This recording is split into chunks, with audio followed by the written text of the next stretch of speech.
Maharashtra exam अकॅडमीमध्ये आपले स्वागत आहे.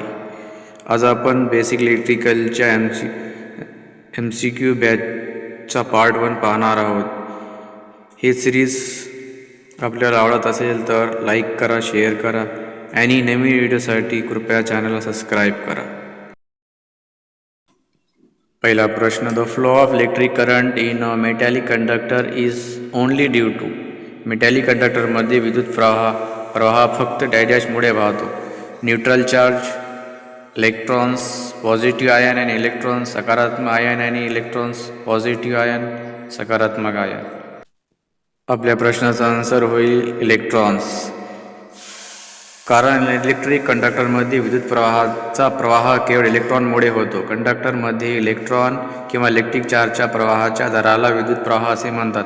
विद्युत प्रवाहाचा प्रवाह इलेक्ट्रॉनच्या प्रवाहाच्या विरुद्ध दिशेने असतो. दुसरा प्रश्न, which one of the following statement is true about the Ohm's law. खालीलपैकी कोणते विधान ओहमच्या नियमाबद्दल खरे आहे. Option A, Ohm law is applicable to diode. ओहमचा नियम डायोडला लागू होतो. Option B, Ohm law is not applicable to diode. ओहमचा नियम डायोडला लागू होत नाही. Option C, Ohm law is applicable to voltage regulator. ओहमचा नियम व्होल्टेज रेग्युलेटरला लागू होतो. Option D, Ohm law is applicable to transistor. Ohm law ट्रान्झिस्टरला लागू होतो. तर आपल्या प्रश्नाचा आन्सर होईल बी, कारण ओहमचा नियम डायोडला लागू होत नाही. ओहमचा नियम फक्त रेखीय सर्किटला लागू होतो. डायोड, ट्रान्झिस्टर, SCR हे सर्व नॉन लिनियर अरेखीय उपकरणे आहेत. तिसरा प्रश्न, how much time in second will taken by a 40 coulomb of charge pass through a point in a circuit if current of 8 ampere through it. जर बिंदूमधून वाहणारा विद्युत प्रवाह 8 एम्पियर असेल तर सर्किटमधील बिंदू ओलांडण्यासाठी 40 कुलॉम्बचा चार्ज किती वेळ लागेल सेकंदामध्ये. आपल्याला प्रश्नामध्ये दिलेला आहे चार्ज 40 कुलॉम्बचा आणि करंट दिलेला आहे 8 एम्पियरचा. आपल्याला फाइंड करायचं आहे, आपल्याला काढायचं आहे टाईम इन सेकंदामध्ये. तर आपल्याला माहीत आहे Q = IT चार्जचा सूत्र आहे. जर आपल्याला याच फॉर्म्युल्याद्वारे आपल्याला टाईम काढता येते T = Q/T. तर आपल्याला चार्ज दिलेला आहे 40 आणि टाईम करंट दिलेला आहे 8 एम्पियर. तर आपल्या प्रश्नाचा आन्सर होईल 5 सेकंद, ऑप्शन डी. चौथा प्रश्न, which of the following is the correct expression for the electric power. विद्युत शक्तीची योग्य अभिव्यक्ती कोणती आहे. V/R, व्होल्टेज आणि रेजिस्टन्सचा गुणाकार. ऑप्शन बी आहे V/R, व्होल्टेज आणि रेजिस्टन्सचा भागाकार. ऑप्शन सी आहे V² R, व्होल्टेजचा स्क्वेअर आणि रेजिस्टन्स. ऑप्शन डी आहे व्होल्टेजचा स्क्वेअर भागिले रेजिस्टन्स. तर आपलं आन्सर होईल ऑप्शन डी, व्होल्टेजचा स्क्वेअर आणि भागिले रेजिस्टन्स. आपल्याला शक्ती आणि पॉवरचा फॉर्म्युला माहीत आहे P = I² आणि आपल्याला I पण माहीत आहे I = V/R. जर I = V/R आपण पॉवरच्या फॉर्म्युल्यामध्ये ठेवले तर होईल V² भागिले R² गुणिले R आणि R कॅन्सल होईल. तर आपल्याला फायनल मिळेल P = V² भागिले R. तर आपला आन्सर होईल ऑप्शन डी, V² भागिले R. पाचवा प्रश्न, which one of the following is the statement of Ohm's law. खालीलपैकी कोणते विधान ओहमच्या नियमाचे आहे. Option A, voltage is always equal to current. व्होल्टेज नेहमी करंटचा समान असते. Option B, voltage is inversely proportional to current. व्होल्टेज विद्युतच्या व्यस्त प्रमाणात आहे. Option C, current is directly proportional to voltage. विद्युत प्रवाह थेट व्होल्टेजच्या प्रमाणात आहे. Option D, current does not depend on voltage. विद्युत प्रवाह व्होल्टेजवर अवलंबून नाही. तर आपला प्रश्नाचा आन्सर होईल option C. Current is directly proportional to the voltage. विद्युत प्रवाह थेट व्होल्टेजच्या प्रमाणात असते. ओहमच्या नियमानुसार विद्युत प्रवाह is directly proportional to voltage आणि व्होल्टेज आणि करंटचा अनुपात नेहमी स्थिर असतो. 6वा प्रश्न. How much power in watt will be dissipated by 5 ohm resistor in which the value of current is 2 ampere. 5 ohm रोधकाद्वारे किती शक्ती वॅटमध्ये नष्ट केली जाईल ज्यामध्ये विद्युत प्रवाहाचे मूल्य 2 एम्पियर आहे.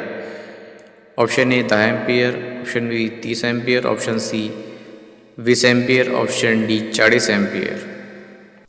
आपल्याला प्रश्नामध्ये दिलेले आहे रेजिस्टन्सची व्हॅल्यू 5 ओहम आणि करंटची व्हॅल्यू 2 एम्पियर. आपल्याला शक्तीचं सूत्र माहीत आहे, पॉवरचा फॉर्म्युला P = I²R. जर आपण दिलेली व्हॅल्यू याच्यामध्ये ठेवली, करंटची व्हॅल्यू 2 एम्पियर आहे आणि रेजिस्टन्स 5 ओहमचा आहे, तर आपण ठेवलं तर आपल्याला 4 गुणिले 5 म्हणजेच आपला आन्सर होईल 20 वॅट. 7वा प्रश्न. Find the odd one out regarding Ohm's law. खालीलपैकी कोणते ओहमच्या नियमात नाही. Vacuum tube, conductor, DC circuit, high voltage circuit.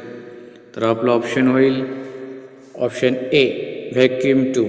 Vacuum tube ओहमच्या नियमाचे पालन करत नाही. ओहमच्या नियम कोणत्याही नेटवर्क सर्किटमध्ये व्होल्टेज आणि करंटचा अनुपात सदैव स्थिर राहतो, ज्याला प्रतिरोध असे म्हणतात.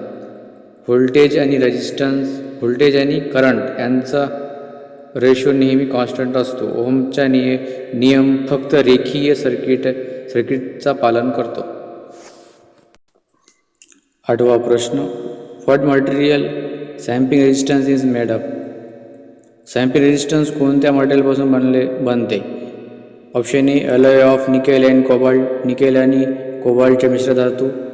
Option B alloy of manganin and aluminium. Manganin आणि ॲल्युमिनियमचे मिश्र धातू. ऑप्शन सी आहे alloy of manganin and copper. Manganin आणि तांबे यांचे मिश्र धातू. नन ऑफ दिस वरीलपैकी नाही. तर आपलं आन्सर होईल option C alloy of manganin and copper. Manganin आणि तांबे यांचे मिश्र धातू. सॅम्पिंग रेजिस्टन्सचा उपयोग तापमानातील एरर कमी कराव्यासाठी वापरला जातो. 9वा प्रश्न. For the transmission of heat from one body to other body. एका दुसऱ्या वस्तूत उष्णता प्रसारित करण्यासाठी आवश्यक आहे. Option A temperature of the body must be different. दोन्ही वस्तू तापमान समान नसावे. ऑप्शन बी आहे at least one of the body must have same source of heating. वस्तूपैकी किमान एकाला गरम करण्याचा काही स्रोत असला पाहिजे. ऑप्शन सी आहे both body must be contact. दोन्ही वस्तू संपर्कात असले पाहिजे. ऑप्शन डी आहे बोथ बॉडी मस्ट बी सॉलिड. दोन्ही वस्तू ठोस असले पाहिजे. तर आपलं आन्सर होईल option A temperature of the two body must be different. दोन्ही वस्तू समान तापमानात नसावे. उष्णता एका वस्तूतून दुसऱ्या वस्तूत हस्तांतरित करण्यासाठी दोन्ही शरीराचे तापमान भिन्न असणे आवश्यक आहे. जर दोन्ही वस्तूंचे तापमान समान असतील तर उष्णतेचा हस्तांतर होणार नाही. उष्णता हस्तांतराची 3 पद्धती आहेत. पहिली संवहन पद्धत कंडक्शन मेथड. दुसरी आहे संवहन कन्व्हेन्शनल मेथड. तिसरी आहे रेडिएशन मेथड. घन पदार्थामध्ये उष्णतेचे हस्तांतर संवहन पद्धतीद्वारे होते. 10वा प्रश्न. If the resistor obey Ohm's law is called. जर रेजिस्टन्स ओहमचे नियमाचे पालन करत असेल तर त्याला म्हणतात linear resistance, non linear resistance. Option C आहे parasitic resistance, non parasitic resistance आणि ऑप्शन डी आहे पॅरासिटिक रेजिस्टन्स. तर आपलं ऑप्शन होईल ऑप्शन ए लिनियर रेजिस्टन्स. ओहमच्या नियमानुसार कंडक्टरची भौतिक स्थिती अपरिवर्तित राहिल्यास कंडक्टरमधील व्होल्टेज आणि त्यातून वाहणाऱ्या विद्युत प्रवाहाचे गुणोत्तर स्थिर राहते. याला ओहमचा नियम म्हणतात. ओहमच्या नियमाचे पालन करणाऱ्या प्रतिकार रेखीय असतात, म्हणून आपलं आन्सर होईल लिनियर रेजिस्टन्स.